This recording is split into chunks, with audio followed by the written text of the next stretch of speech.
Started.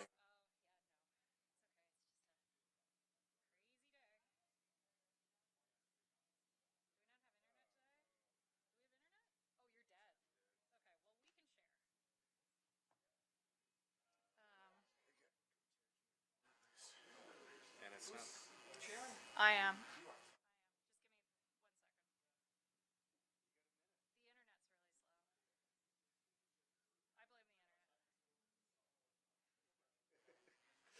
That's cool.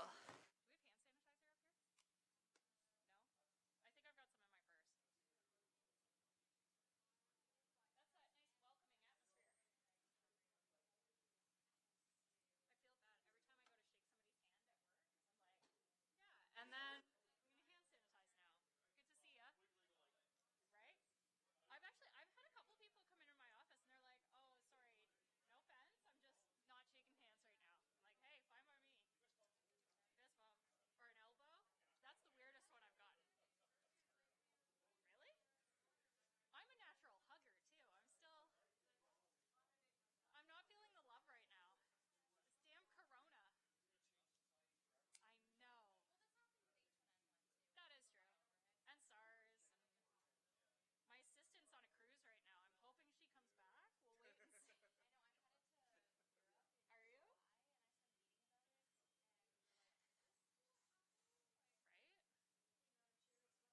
Right? I know. Well, that makes sense. It makes sense. Okay, I'm good when you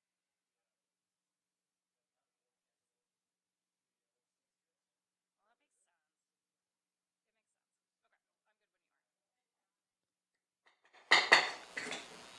Hi, good evening. It is March 9th, 2020. It's 5 o'clock, and you are tuning in for the Committee of the Whole meeting of Council in Smiths Falls. We have regrets tonight from Councillor Brennan. Do we have any amendments to the agenda? Seeing none. Any disclosure of monetary interests? Now or prior to the item? No. No delegations tonight. We have adoption of the minutes for Monday, February 24th, 2020, Committee of the Whole. Moved by Councillor Allen, seconded by Councillor Alfred. All in favor? Carried. CAO Morris, do we have CAO and Director's reports tonight? Madam Chair, we have two, starting with Director Manhire. Thank you, Madam Chair. Just two quick updates. One is that the Bears are in the playoffs. They're going to be playing Hawkesbury in the first round, so get your tickets. We've booked all the games, and we're hoping that for a nice long run. The second is that we will have, we're working with the general contractor and our project management folks to have a timeline on the Town Hall project, and I hope to have that by the end of this week so that we know kind of when we anticipate occupancy. But they are pouring concrete footings this morning or today, and they'll continue to do that this week, take advantage of the weather, and that prepares the outside of the building. So the inside has frames, and they're doing the electrical work now. They've done the HVAC work and the IT work, so it's moving along well. I just don't know the timing yet until the end of the week, and I'll share that when we have it. Thank you, Councillor Manhire. Sorry, Mr. Manhire. Any questions from Council? No? Hearing none? Thank you. CAO Morris? Thank you. So this update is related to healthcare, and I'll just remind committee that we reconstituted the physician recruitment task force about a year ago, and Councillor McGuire and I sit on that task force. We've kind of changed the focus to more broadly represent human resource recruitment in the healthcare sector, not just physicians. It could be nurse practitioners, could be nurses, it could be other specialists. The interest in reconstituting the task force was because of a few departures of some physicians in town. So we've been working on both long-term strategies and a few short-term. Tonight I want to just announce the short-term strategy was to develop, in concert with Rideau Community Health Services, a virtual primary care service. It's operated out of their Gould Street facility. It operates, the clinics are Mondays and Wednesdays from 9:30 a.m. until 2:30 p.m. They do accept walk-ins. It's best to call ahead and book a time. And if you're an unattached patient, meaning your physician, you don't have a primary care physician, you can take advantage of this service. no cost directly to the patient, and we're considering at least a short-term strategy until we can recruit permanent full-time physicians. So I would encourage people that do not have a family physician right now to contact Rideau Community Health Services, and they can take care of your needs. Thank you. Councillor McKenna, but actually, if you don't mind, CEO Morris, can you clarify how that service is different than the one that just opened at the Broadview and Brockville Mall? I understand it's part of a pharmacy?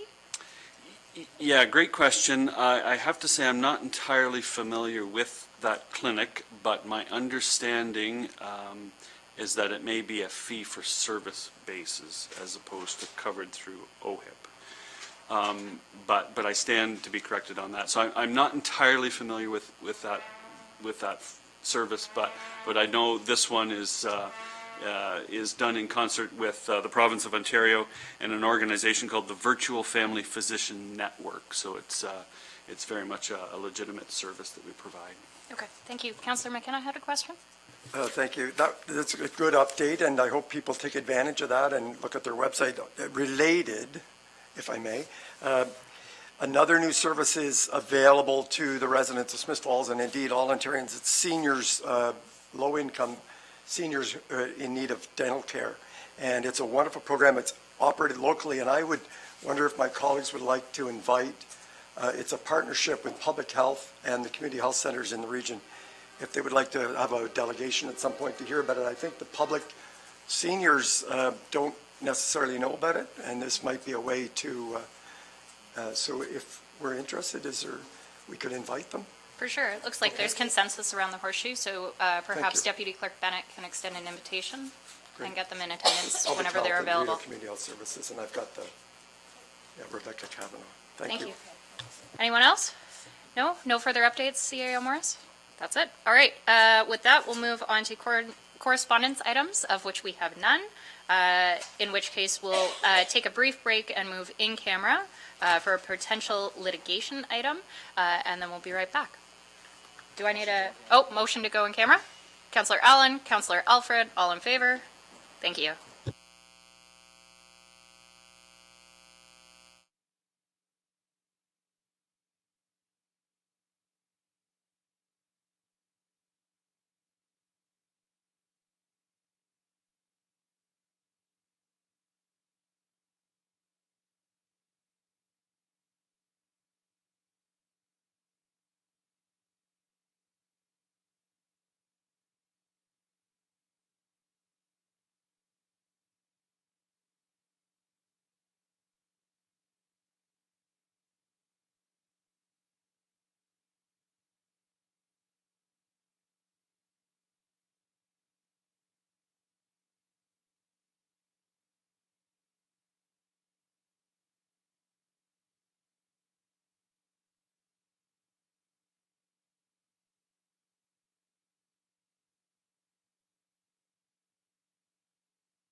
Session. The summary of the in-camera was that we received information from staff, and that's it. We are moving into priority issues. Our first item on tonight's agenda is the 2019 Drinking Water System Summary Report, and I'll invite Jason Barlow. Oh, he's already there. Don't forget your mic, Jason. Yep. Good evening. Thank you, Chairperson Dwyer. Tonight I'm here to summarize the 2019 summary report. What we'll do is we'll kind of follow the executive summary. I'll go over the main points in that summary, and then after if you have any questions on any part of the report, you can feel free to ask them afterwards, and just in case I happen to answer a couple when we go through the summary. So as you're aware, this report's produced on an annual basis and must be presented to council prior to March 31st of every year. And that is why we are here tonight, so that we can get through the committee of the whole and to go to council, and so we can get a resolution back before the end of the month.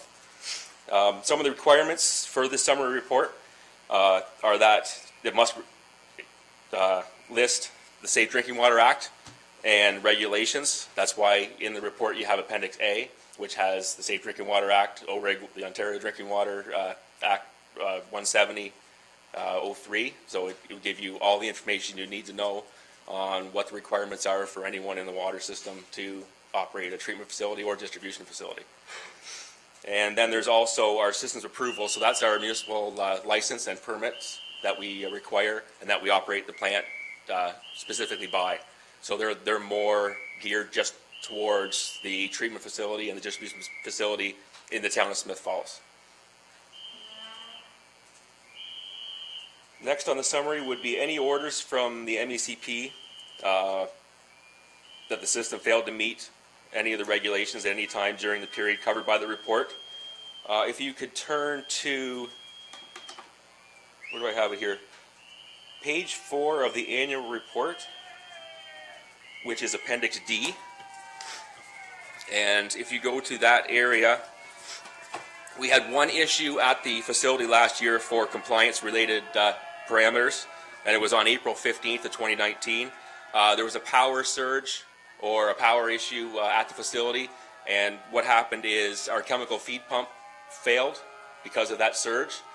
With that failure, we have backups for flow monitoring on our chemicals, pump run status on our pumps, but with all that, it all comes down to a dialer system that calls out the operator who's on call.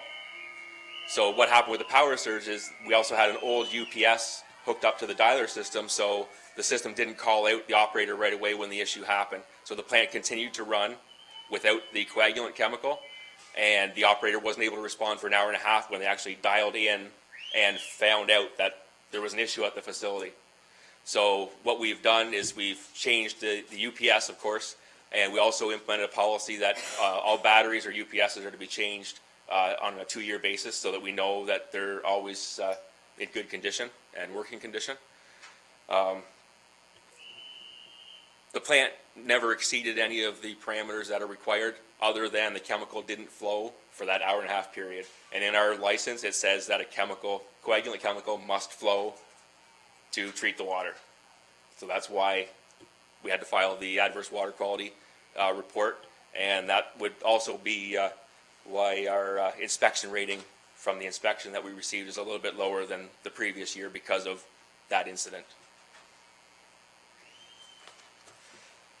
Next, we have summaries of quantities and flow rates of the water supplied during the period covered. So this is Appendix C, and also I believe page 15 and 16 of the report itself. So 15 and 16 will give you the flows and quantities. So if we go with the raw water flow, so the total raw water flow, let's go with a total flow for 2019 was 2,549,781 cubic meters of water that we were able to take from the Rideau as our raw water for the facility. Our maximum we're allowed to take is 18,000 cubic meters per day. So I don't know exactly what that is in millions of cubic meters per year, but That's the total. And the next number that I'll pass to you is the total amount of treated water pumped in the distribution system for 2019 was 2,315,427 cubic meters that we pumped from the plant to the system. So you notice there is a difference between the raw water and the treated water because we use that water for our process. So it's backwashing filters, any other water required within the system for cleaning and different things of that nature within the treatment system itself. So that's water that's being used.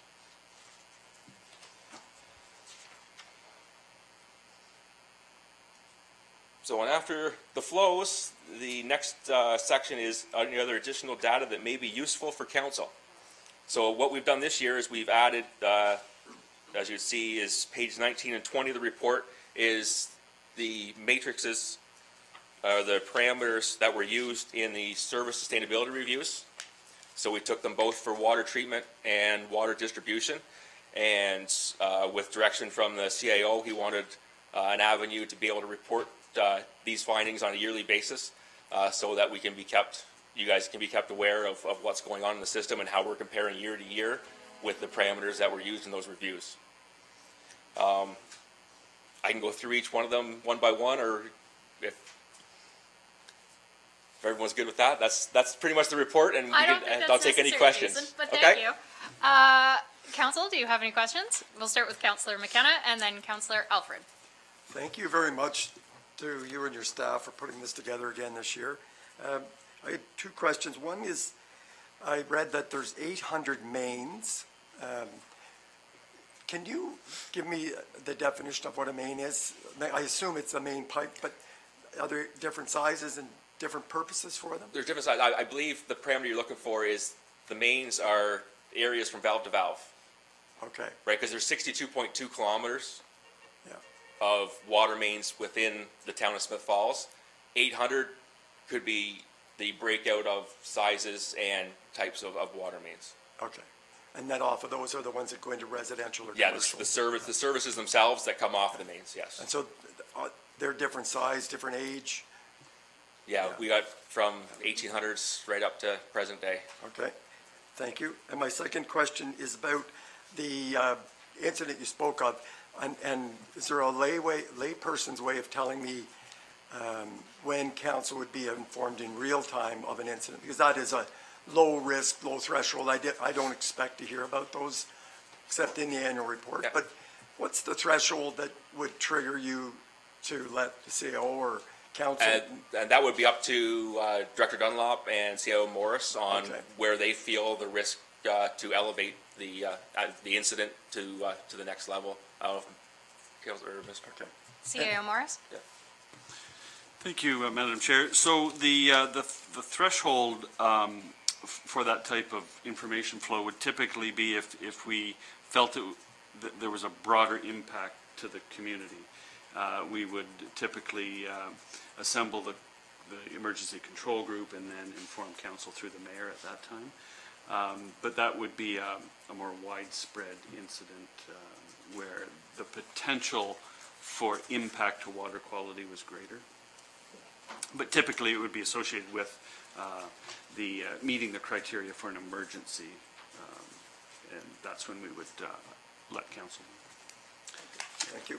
So I would like to just state this adverse water quality condition we had, there was no threat to the safety of the water supply during this incident. The ministry, rightfully so, has a very low threshold to report, and that's good. That keeps us that keeps the ministry informed. But at no time was water quality ever sacrificed in 2019. Yeah, and I understood that. And I wanted to make it clear. It was just a question about what is the threshold. I'm not interested in hearing about on a regular basis. The annual report is fine. Just wondered, I'm assuming anything risk to public safety and things like that, what you've described. That's what I expected. Thank you. Thank you. Councillor Alfred? Thank you. Just a couple of things, Jason. That SAI Global that did the DESCOT in April 2019 identified 11 opportunities. Have we made any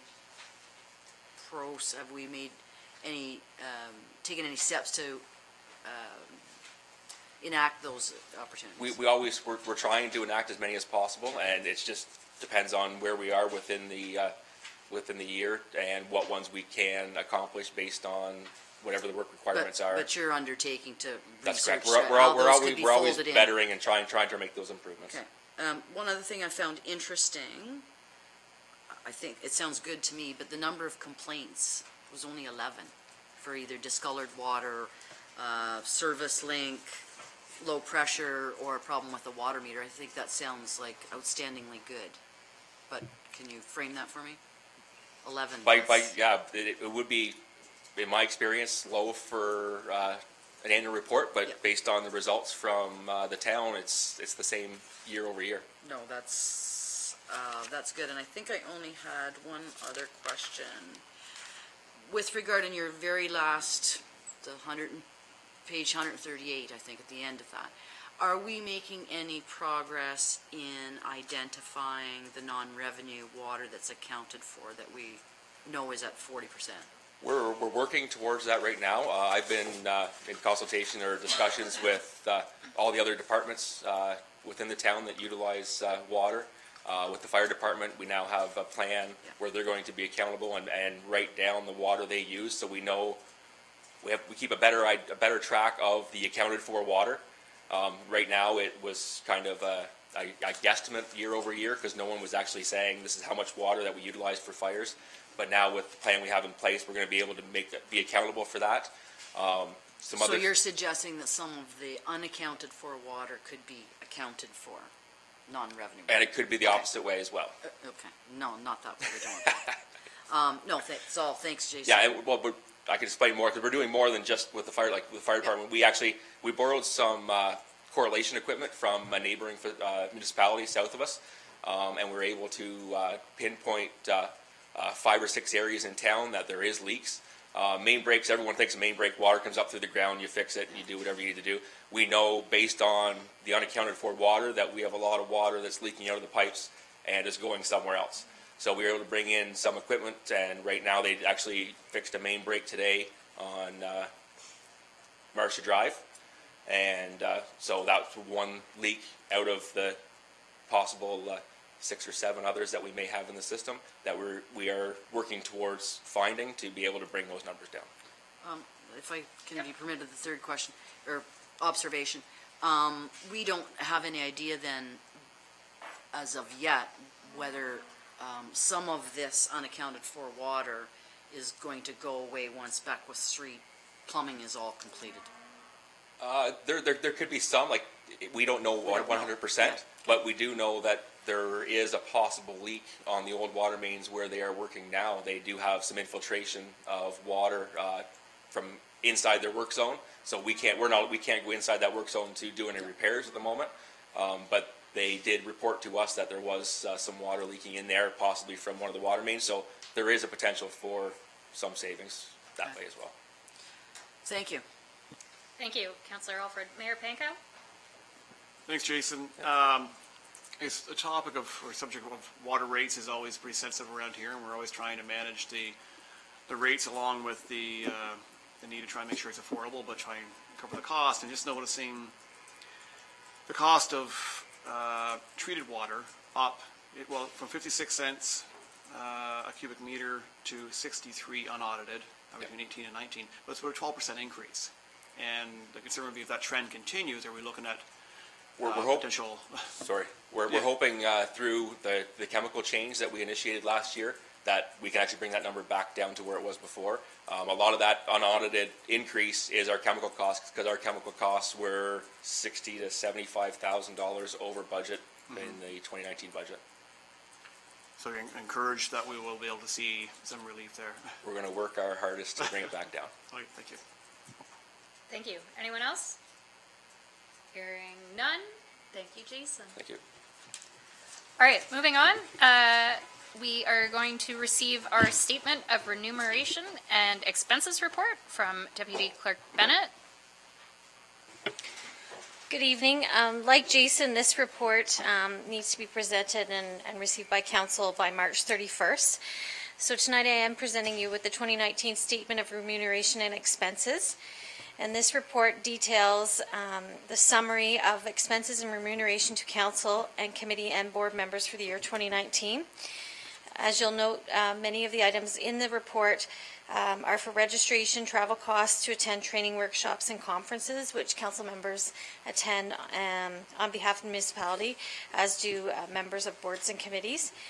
And there also is the remuneration that is paid to council members from outside boards and committees, and the Planning Advisory Committee remuneration is included, as well as the Police Services Board remuneration.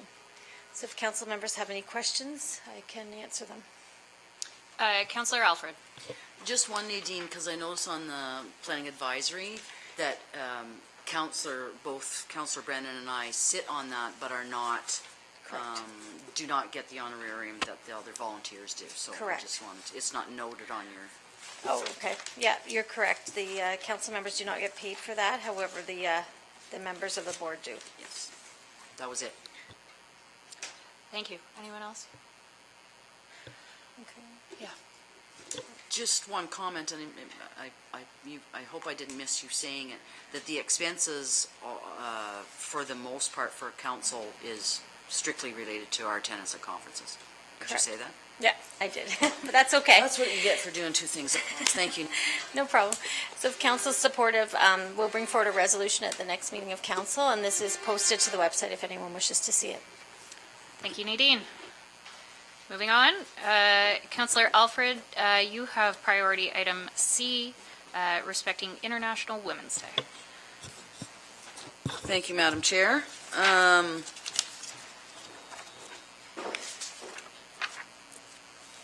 Nadine's going to put a picture up for us.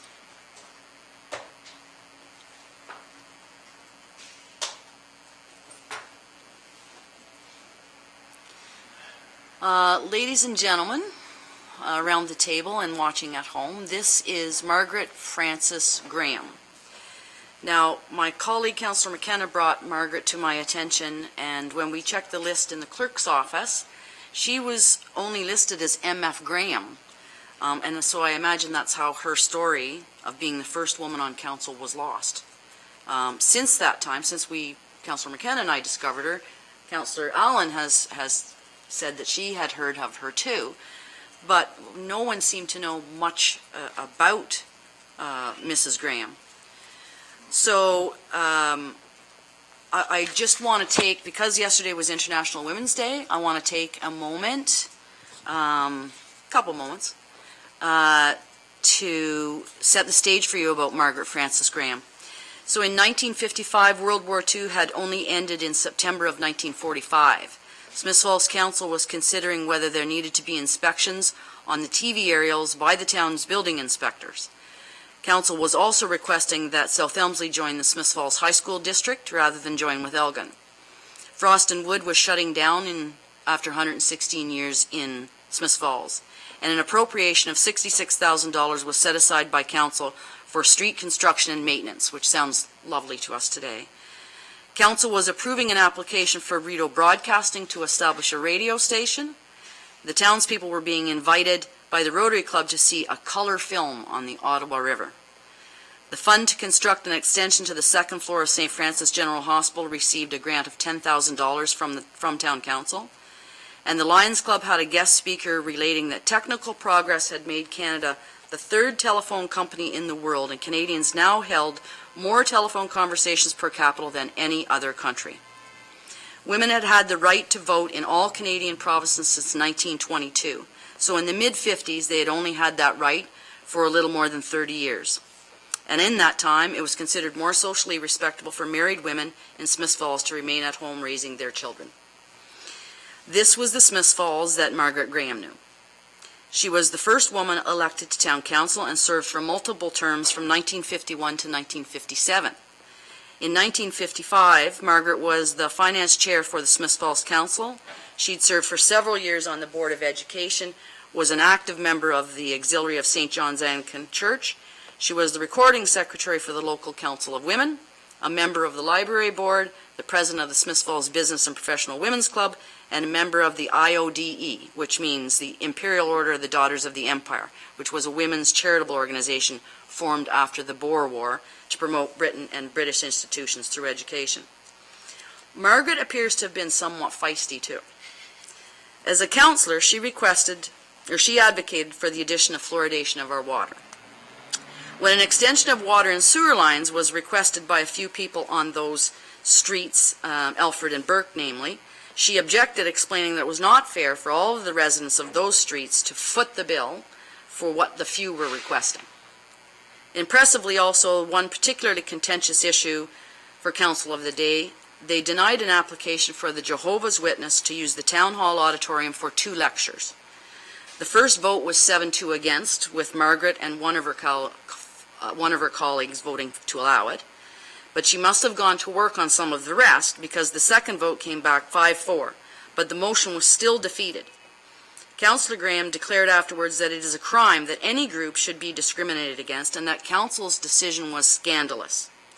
Just for context, the objection of those councillors denying the application was the fact that Jehovah's Witnesses would not bear arms in wartime. In 1957, Margaret attempted to become the first woman mayor of Smiths Falls, but was defeated. And in 1964, Margaret was chosen from a field of 9 very notable women in Smiths Falls at the time, and named Woman of the Year by the Business and Professional Women's Club. And perhaps Margaret's most long-lasting accomplishment was to lead the charge to have the apostrophe in Smiths Falls dropped. In February of 1939, at the request of residents, the Federal Post Office declared that the name of the post office would no longer include the apostrophe and would accede to the wishes of the majority of postal patrons concerned. However, the province and many other government departments continued to spell it with either the apostrophe or as Smith and dropped the S until as late as 1955. That didn't go over well with Margaret, and she mobilized the influential group of women from the IODA behind her in urging that the apostrophe be dropped from the town's name on the highway signs. I can only say she must have been successful, because we are Smiths Falls. We don't know much about Margaret Graham's personal life, other than she lived at 52 Maple Avenue North, and that her husband's initials were WA. That was how she was referred to most of the time, and in that picture you can see it was the custom of the day that women would be addressed as by their husband's name in correspondence. So in observing International Women's Day yesterday, I will say that there have only been 6 other women elected to Smiths Falls Town Council since Margaret Graham held this office. And I know all of my council colleagues join me in encouraging more women to consider public office, especially at the municipal level. And perhaps one day we could see Student Councillor Grace Lee in one of our chairs. Thank you. Thank you. Councillor Alfred, any comments or questions? No? Perhaps in the not-too-distant future, we'll have a woman sitting at the helm of the table. We'll wait and see. With that, we will motion for adjournment. Do I have a motioner? Councillor Allen? Seconder? Chris? All in favor? Adjourned.